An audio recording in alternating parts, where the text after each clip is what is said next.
hay resolución. Estábamos esperando que este día pues se pudiese resolver, que hubiese una sentencia que favoreciera a Yesenia. Sin embargo, salimos de esta sesión sin tener una respuesta. La razón es que en el proyecto que se realizó por el ministro Cosío, hubo 3 votos en contra de los ministros Pardo, Saldívar y de la ministra Piña. 2 a favor del ministro Ortiz y del ministro Cosío. Los votos en contra fueron porque los ministros consideran que ya no hay materia para el recurso de revisión. Lo que pensamos desde el Centro PRO y desde la defensa de Yesenia es todo lo contrario, que este recurso, esta resolución, pues todavía puede tener un impacto en el proceso penal de Yesenia. Y ahí hay que recordar, porque lo mencionaba el ministro Pardo, que Yesenia está en libertad. En efecto, Yesenia está en libertad por una sentencia de primera instancia. Sin embargo, el Procurador General de Justicia de Sinaloa recurrió esta sentencia. Es decir, el proceso no ha finalizado. Yesenia está en libertad. Sin embargo, hay un peligro de que un Tribunal Superior de Justicia del Estado de Sinaloa pueda cambiar esta resolución.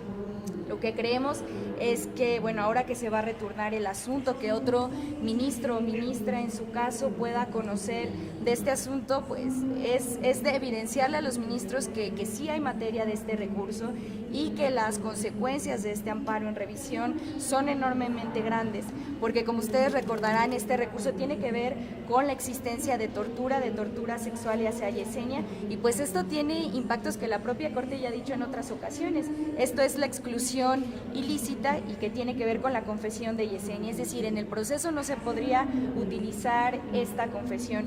De ahí la relevancia tan importante de esta decisión, y por la cual hacemos un llamado a la primera sala para que tome en cuenta que sí hay materia para este recurso, porque el proceso penal sigue vivo, porque todavía existe un recurso de apelación que resolver, pero sobre todo también el mensaje es de que no exista dilación de la justicia. Yesenia en estos momentos estaba esperando una resolución que pudiese coadyuvar en su proceso penal. Sin embargo, todavía tiene que esperar quizá meses más para que esto pueda resolverse, y eso definitivamente tiene un impacto en su proceso, pero tiene un impacto en su persona. Ella esperaba y contaba que este miércoles nosotros le pudiéramos dar la noticia, una buena noticia. Sin embargo, vemos que el acceso a la justicia todavía va a tardar un poco más para ella, y por eso es el llamado de que tiene que haber una resolución, se tiene que confirmar este amparo que ya está otorgado en su favor, y esto tiene que ser lo más pronto posible para que pueda impactar en la sentencia de apelación de su proceso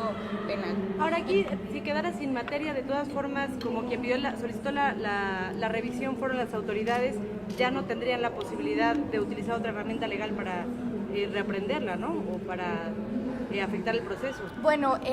Si hay materia o no hay materia es algo que se va a discutir, por eso se retornó este proyecto, y la consecuencia, y por ejemplo para la Procuraduría, sería que la Procuraduría en su escrito de apelación no pudiese utilizar la confesión de Yesenia como una prueba, lo cual es totalmente relevante, porque al momento de que el Tribunal Superior de Justicia tenga que decidir, la confesión y toda esta prueba que es como la prueba madre en todo el proceso y que está sosteniéndolo, ya no esté ahí. Entonces, el mensaje es que sí hay materia para el recurso de revisión.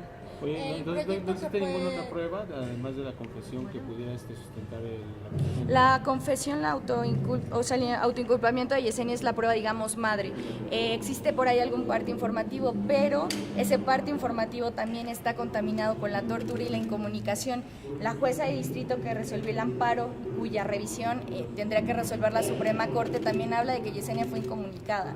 Entonces, ahí se pone en evidencia que esas pruebas también son ilegales. ¿Qué pruebas tendría la Procuraduría para continuar en caso de que desechen las que obtuvieron por tortura?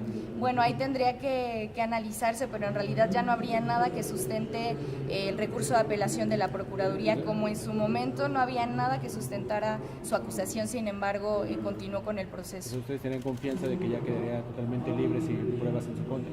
Sí, definitivamente, ese es el llamado. Si existe esta resolución de la Suprema Corte, impacta todavía más. Sin embargo, aunque no esté esta sentencia, definitivamente el Tribunal Superior de Justicia tendría que tomar en cuenta que hay pruebas que señalan que Yesenia fue torturada y que su confesión es ilícita y producto de esta tortura. Así lo señaló el juez de primera instancia, señaló incluso que había tortura sexual y es por eso que la deja en libertad, por no existir ninguna prueba que pudiese mantenerla en prisión o que determinara su culpabilidad. Si la Corte hubiera definido el amparo a favor del Cosío, hubiera significado la libertad, definitiva de Yesenia, y esta decisión lo que hace es aplazar, esa libertad definitiva hasta que se conozca el resultado de la sentencia de la apelación por parte del Tribunal de Sinaloa.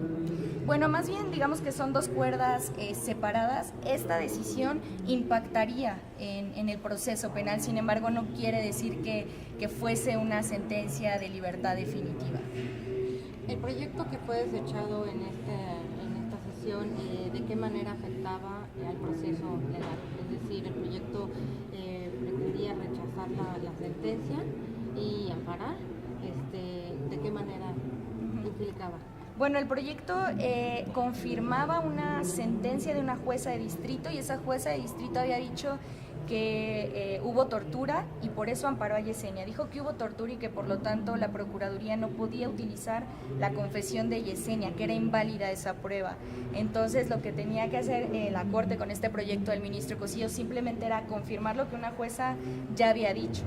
La consecuencia entonces es que en el otro proceso, la otra cuerda del proceso penal, la apelación que todavía sigue viva, la Procuraduría no pudiese utilizar en su apelación estas pruebas, pero también significa que el Tribunal Superior de Justicia tuviese a la vista el hecho de que no puede considerar una declaración por tortura porque ya hay una decisión jurisdiccional que está diciendo eso, que está diciendo que Yesenia fue víctima de tortura y que por lo tanto las pruebas son ilícitas y tienen que excluirse. Digamos que esas pruebas se suman a todo este proceso que sigue abierto. ¿Nos repites tu nombre y tu cargo, por favor? Gabriela Carrioli, abogada del Centro de Derechos Humanos Miguel Agustín Pro Juárez. Muchas gracias. Gracias a ustedes.